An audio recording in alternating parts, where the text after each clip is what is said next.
Hello loves and welcome back to the channel. So I had made a TikTok today, pretty much explaining and breaking down how I use astrology and numerology to find out what my wedding date should be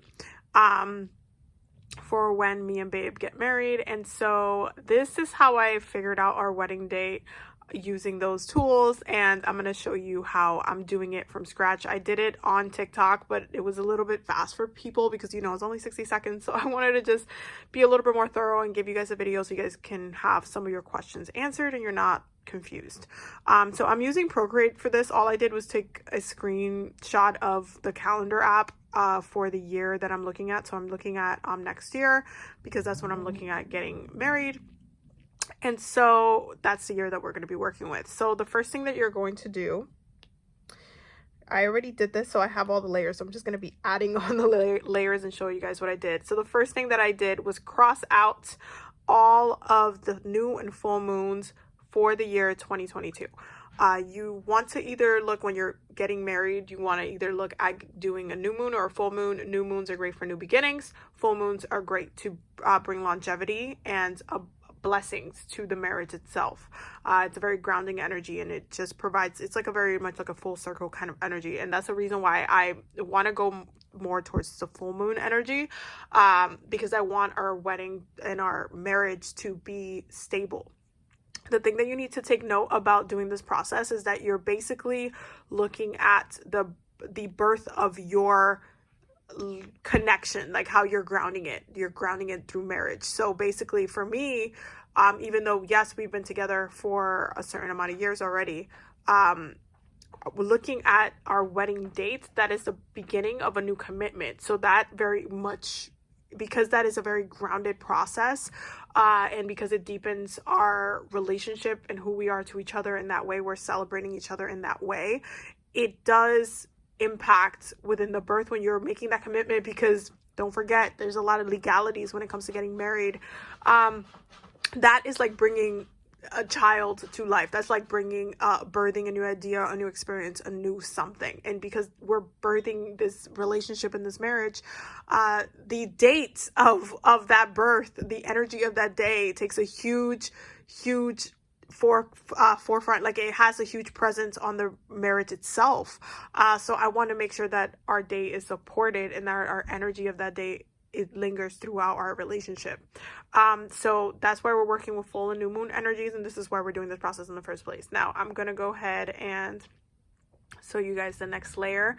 So the next step you're going to do after you cross out for every single month all of the full and new moons for the year that you want to look at, you're going to go ahead and cross out, okay, all of the dates that fall under a Mercury retrograde, a Venus retrograde, or a Mars retrograde. You do not want to get married on any day that falls under these retrogrades, because one, getting married under a Mercury retrograde can have a lot of confusion, a lot of things not working out, especially communication wise. And you want to make sure that you carry the energy of a really smooth communication, really open and forward thinking consciousness within the marriage, so communication doesn't have any issues. If you get married during a Mercury retrograde, you're just setting yourself up for a lot of misunderstandings and a lot of just one person thinking one thing, the other person thinking the other. It just makes things confusing and frustrating. So you don't want to do that. You don't want to get married under that energy. So I highly do not recommend doing so. The next one, Venus rules love, money, and pleasure. You do not want to have any of those be in retrograde, because that's just going to bring problems and issues within the relationship when it comes to pleasure, when it comes to money and finances, and when it comes to love and having love that's always growing forward and not stuck backwards and be like, oh, well, I used to love you back in the day. Like you're just kind of looking back and not forward within the relationship. So no to Venus retrogrades. And Mars is a planet of passion. Mars is a planet of drive, very deeply connected to when we have, our sacral moments, that's what I'm going to call it, just as much as Pluto is. But with Mars specifically, you want to make sure that the passion is still there within the relationship. There's still this connection, there's still this fire. And so you do not want Mars to be in retrograde, because that's just going to be like trying to make something work, but then not working because it's always looking back. So none of those energies you want. So I went ahead and just crossed out all of the times, all of the energy of that year, which fall under these retrogrades. It's really important not to skip this step because you don't want to just pick willy-nilly, you know, what's going on. So because we crossed those out, I'm going to go ahead and put a cross on them. These are the months that I'm just not messing with. And so I'm just not even going to look at it. So I'm just going to erase it out completely. Okay. So once we do that, we are left with a couple of other months. What we're going to do next is that we're going to go ahead and look at the vertex point in the 7th house. And this is a very important step. You need your vertex point not only for you, but your partner. And you need to see how the 7th house is being aspected during this time. Okay. And so for each of the dates that you're looking at, I want you to go ahead and circle the dates that are impacting or triggering the vertex point, both of your vertex points, and that are aspecting the 7th house, that is triggering your 7th house, because the 7th house is a house of marriage. You want to make sure that's active for you, and you want to make sure that your vertex point is hit, because your vertex point is your connection to fated events. Is like a very destined destiny energy, and a destiny focused point within astrology. And so because it rules fated events, you want your marriage to feel like it was meant for you, that it was fated, that it was something that was part of your journey and your destiny to have this connection to your person. And so that's why we're going to go ahead and look at how those dates are, what the transits are for those specific dates, and how are we having a good day, or would that not be the best day because it's just nothing is triggering any of those points. So I went ahead and crossed out any days that are not any months that are just not hitting what I need.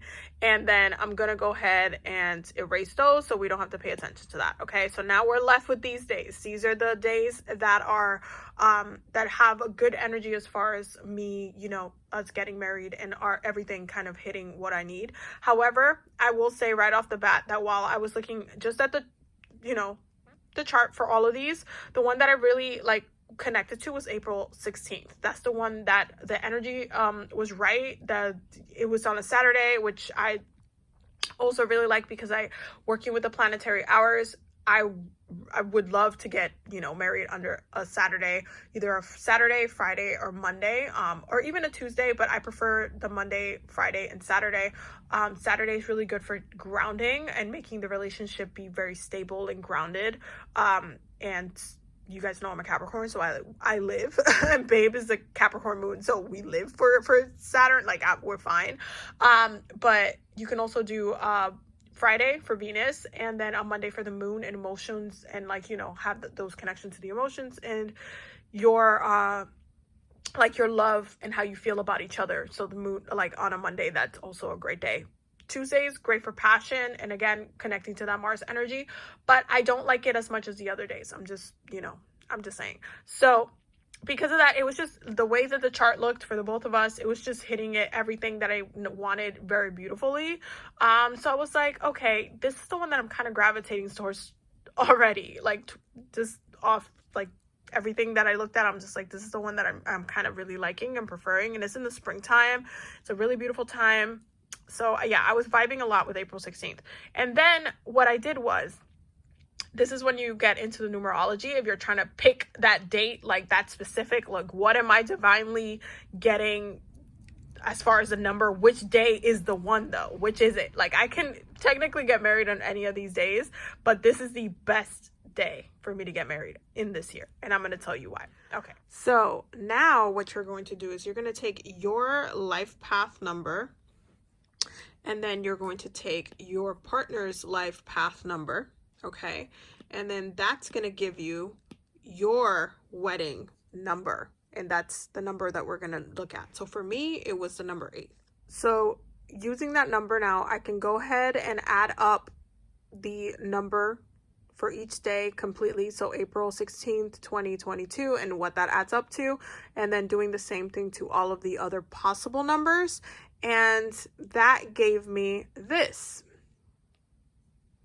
The best number for me to get married in is April 16th, 2022. So it ended up being the best day for me to get married, and it was just beautifully, divinely timed. So I personally really love that it ended up just falling in this day. So I hope this was helpful. I hope this helped you like answer any questions.